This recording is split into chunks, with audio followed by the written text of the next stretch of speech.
వచ్చే విద్యా సంవత్సరంలో పాఠశాల విద్యలో 3వ తరగతి నుంచి కృత్రిమ మేధ పాఠ్యాంశాలను ప్రవేశపెట్టనున్నట్టు కేంద్ర విద్యా మంత్రిత్వ శాఖ ప్రకటించింది.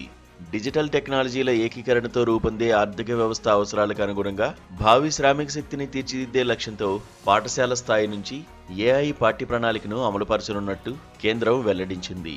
ఈ నిర్ణయాన్ని అనుసరించి రాష్ట్రాల విద్యా మంత్రిత్వ శాఖలు కూడా ఏఐ పాఠ్య ప్రణాళికలను రూపొందించేందుకు పూనుకున్నాయి. విద్యార్థులకు ఏఐ పరిజ్ఞానాన్ని బోధించేందుకు కేంద్ర ప్రభుత్వం జూలై 2025లో SOAR ఇనిషియేటివ్ను ప్రారంభించింది. దీని ద్వారా CBSEకి అనుబంధంగా ఉన్న దాదాపు 18,000 పాఠశాలల్లో 6వ తరగతి నుంచి ఏఐను ఒక నైపుణ్య విషయంగా బోధిస్తున్నారు. 6, 7, 8 తరగతులకు 3 విభిన్న 15 గంటల బోధనా కార్యక్రమాలు నిర్వహిస్తున్నారు. కృత్రిమ మేధపై బాలలకు అవగాహన కలిగించడం, దానిని ఆచరణాత్మకంగా అనువర్తింపజేయడం, ఏఐ వినియోగంలో ఉత్పన్నమయ్యే సామాజిక చిక్కులను పిల్లలు అర్థం చేసుకోవడమే ఈ కార్యక్రమాల లక్ష్యంగా ఉన్నది. ఇక 9, 10, 11, 12 తరగతులకు 150 గంటల ఎలెక్టివ్ కోర్సుల విద్యార్థులు తమ వ్యక్తిగత ఆసక్తులు, భావి వృత్తి జీవిత లక్ష్యాలు లేదా తమ ప్రధాన పాఠ్యాంశాలతో సంబంధం లేకుండా కొత్త విషయాలను అధ్యయనం చేయడం ఆధారంగా ఎంచుకునే ఐచ్ఛిక కోర్సులను బోధిస్తున్నారు.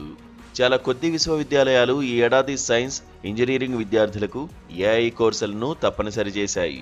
సమస్త విద్యా విభాగాలకు ఏఐ బోధన తప్పనిసరి కాదు కనుక ఆలోచనాపరులు ఒక ప్రశ్న అడిగి తీరాలి. పాఠశాలల్లో ఏఐ బోధనకు ఇంత తొందర ఎందుకు? కృత్రిమ మీద మన జీవితాలను పలు విధాల ప్రభావితం చేయనుంది అనడంలో సందేహం లేదు. ప్రపంచ ఏఐ ప్రమాణాలను రూపొందించడంలోనూ ఏఐ సాంకేతికతల అభివృద్ధి, అనువర్తనాల్లోనూ ప్రధాన పాత్ర వహించాలని భారత్ ఆకాంక్షిస్తోంది. దీనిపై ఎవరికీ రెండో అభిప్రాయం లేదు. అయితే ప్రాథమికోన్నత పాఠశాలల్లో ఏఐ బోధన తప్పనిసరా?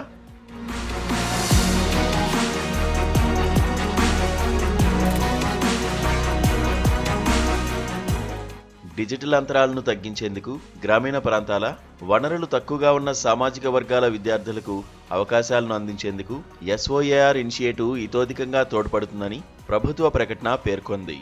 డిజిటల్ సాధనాలను ఉపయోగించిన వారు, అసలు వాటిని ఎలా ఉపయోగించాలో తెలియని విద్యార్థులు, ఉపాధ్యాయులే మన విద్యారంగంలో అత్యధికంగా ఉన్నారు. ఇటువంటి పరిస్థితుల్లో డిజిటల్ అంతరాలను తగ్గించడం అనే లక్ష్యం నెరవేరుతుందా? ఒక సాదృశ్యంతో ఈ విషయాన్ని మరింత వివరంగా పరిశీలిద్దాం. గత 3 దశాబ్దాలుగా మొబైల్ ఫోన్ మన జీవితాలను అనేక రీతుల్లో అమితంగా ప్రభావితం చేస్తోంది. మన వైయక్తిక జీవితాలనే కాకుండా సమాజాన్ని, ఆర్థిక వ్యవస్థను మౌలికంగా మార్చేసింది. అంతమాత్రాన మొబైల్ ఫోన్ ఎలా పనిచేస్తుంది అనే అంశాన్ని బాలలకు 3వ తరగతి నుంచే బోధించి తీరాలా? మొబైల్ ఫోన్ను ఉపయోగించాల్సిన తీరుతెన్నులను పాఠశాల బాలలకు బోధించాలి. అయితే ఎప్పుడు? ఆ సాంకేతికతను మెరుగ్గా అర్థం చేసుకుని ఉపయోగించుకోగల సామర్థ్యాన్ని అలవరుచుకున్నప్పుడు. భద్రంగా, బాధ్యతాయుతంగా ఉపయోగించడాన్ని బాలలకు పాఠశాలలు నేర్పాలి. అది సమకూర్చే విద్యా ప్రయోజనాలను బాలలు పొందగలిగేలా చూడాలి. పాఠశాలల్లో ఏఐ బోధన అనే మాటను పలువురు పలు విధాలుగా ఉపయోగిస్తున్నారు. ఉద్దేశించిన అర్థాల వెనుక ఉన్న గణనీయమైన గందరగోళాన్ని ఆ మాట దాచిపెడుతోంది. ఏఐ అక్షరాస్యత అని కొంతమంది అస్పష్టంగా నిర్వచిస్తుండగా, మరికొంతమంది తరగతి గదుల్లో ఏఐ సాధనాలను మరింత ఎక్కువగా ఉపయోగించాలనే అర్థంలో ఆ మాటను వాడుతున్నారు. ఉపాధ్యాయుల బోధనా కౌశలాలు, ఇతర విధుల నిర్వహణ సామర్థ్యాలను పెంపొందించేందుకు ఏఐను ఉపయోగించుకోవాలనే అర్థంలో వాడుతున్నారు.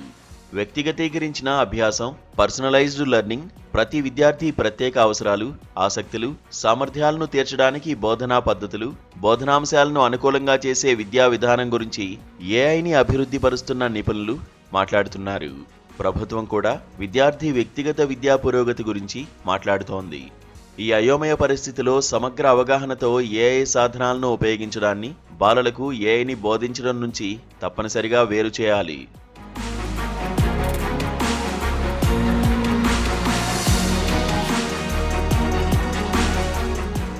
ప్రస్తుతం అమలుపరుస్తున్న ఏఐ పాఠ్య ప్రణాళికను నిశితంగా పరిశీలిద్దాం.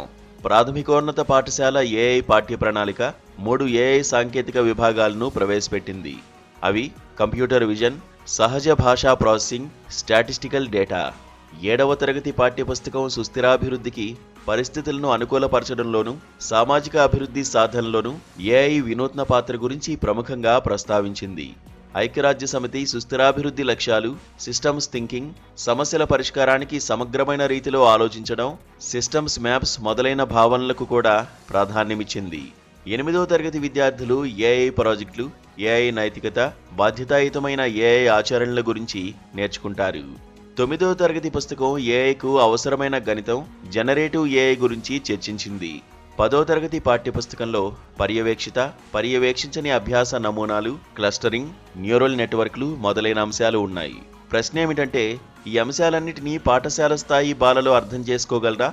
వాటి సారాన్ని గ్రహించగలరా? సాఫ్ట్వేర్ వ్యవస్థల్లో ఏకీకరణ ప్రక్రియ ద్వారా పొందుపరిచి ఉండే అభ్యాస నమూనాలను వారు అవగాహనతో అనుసరించగలుగుతారు.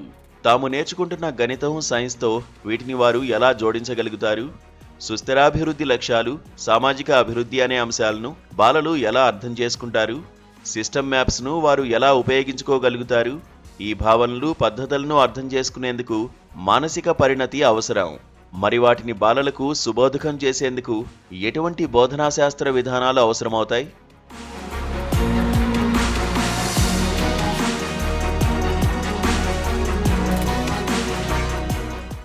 సిబిఎస్ఈ 7వ తరగతి ఏఐ పాఠ్య ప్రణాళికలోని ఈ ప్రశ్నను పరిశీలనలోకి తీసుకోండి. జెండర్ సమానత్వం, మహిళల, బాలికల సాధికారతను ఏఎస్డిజి స్పష్టంగా నిర్దేశించింది. 1 ఎస్డిజి 3, 2 ఎస్డిజి 5, 3 ఎస్డిజి 8, 4 ఎస్డిజి 10. సదరు ఎస్డిజి సంఖ్య ఏదనేది అంత ముఖ్యమా? అలాగే ఏఐ ఎలా పనిచేస్తుందో విద్యార్థులు అవగాహన చేసుకోవాలి. ఈ అభ్యసన ప్రక్రియ కృత్రిమ మేధను ఉపయోగించడంపై బాలల్లో విమర్శనాత్మక దృక్పథాన్ని పెంపొందించాలి. అయితే పైన ప్రస్తావించిన ప్రశ్న పద్ధతి అటువంటి మేధో ప్రావీణ్యాన్ని బాలల్లో వికసింపజేస్తుందా? విజ్ఞాన శాస్త్రాల బోధన ద్వారా విమర్శనాత్మకంగా ఆలోచించడాన్ని విద్యార్థులకు అలవర్చడంలో మనం పెద్దగా సఫలం కాలేదు. మరి ఏఐ అక్షరాస్యత ద్వారా విమర్శనాత్మక వివేచనను వికసింపజేయడం అనేది అవాస్తవిక ఆశాభావం అవుతుంది. పాఠశాలల్లో ఏఐ బోధనకు సంబంధించిన ప్రశ్న అవును లేదా కాదు అనే సమాధానం వచ్చే రీతిలో వేయవలసిన ప్రశ్న కాదు. అందుకంటే వివరణాత్మక సమాధానాన్ని చెప్పవలసిన రీతిలో ఆ ప్రశ్న ఉండి తీరాలి. మరింత స్పష్టంగా చెప్పాలంటే విద్యాపరమైన శిక్షణకు సంబంధించిన ప్రశ్నగా ఉండాలి. జ్ఞాన, నైపుణ్యాల సముపార్జనకు దోహదం చేసే అంశాలు అన్నిటినీ సమగ్రంగా పరిగణలోకి తీసుకునే ప్రశ్నగా ఉండాలి. అభ్యసన ప్రక్రియల్లో బాలల మానసిక సామర్థ్యాలను పరిగణలోకి తీసుకోవడం చాలా ముఖ్యం. ఏఐ బోధన విషయమై కొన్ని ఇతర అంశాలను పరిగణలోకి తీసుకోవాల్సి ఉంది. కృత్రిమ మేధ కేవలం తాత్కాలిక నవ సాంకేతికత సంచలనమే అని కొంతమంది వాదిస్తున్నారు. గత శతాబ్ది తుదినాళ్ల .com బబుల్తో కూడా దీనికి పోలిక తెస్తున్నారు. పాఠశాలలు జ్ఞాన, నైపుణ్యాల సముపార్జన నెలవులు, భవిష్యత్తుకు దృఢమైన పునాదులు నిర్మాణమయ్యే ప్రదేశాలవి. కొట్టివేయలేని ఈ వాస్తవం దృష్ట్యా నవ సాంకేతికతల విజృంభణ ఒత్తిడితో పాఠశాలల విధులను నిర్దేశించడం లేదా ప్రభావితం చేయడం విద్యారంగ దీర్ఘకాలిక లక్ష్యాల సాధనకు దోహదం చేయదు. సమాజానికి మేలు జరగదు. కృత్రిమ మీద బలీయమైన ఆకర్షణ గల అధునాతన సాంకేతికత. అంతేకాదు దాన్ని వినియోగించుకునే అలవాటు వదిలించుకోలేని వ్యసనంగా మారుతుంది. భావి పౌరులను తీర్చిదిద్దే విద్యాలయాల్లో ఈ నవ సాంకేతికతను ఉపయోగించడంపై నిర్ణయాలను నిష్పాక్షిక వివేచన, సమగ్ర అవగాహన, నిశిత అంతర్దృష్టితో కూడిన సామాజిక వివేకంతో తీసుకోవాల్సి ఉంది. మరి మనం అటువంటి జ్ఞానశీలురమేనా?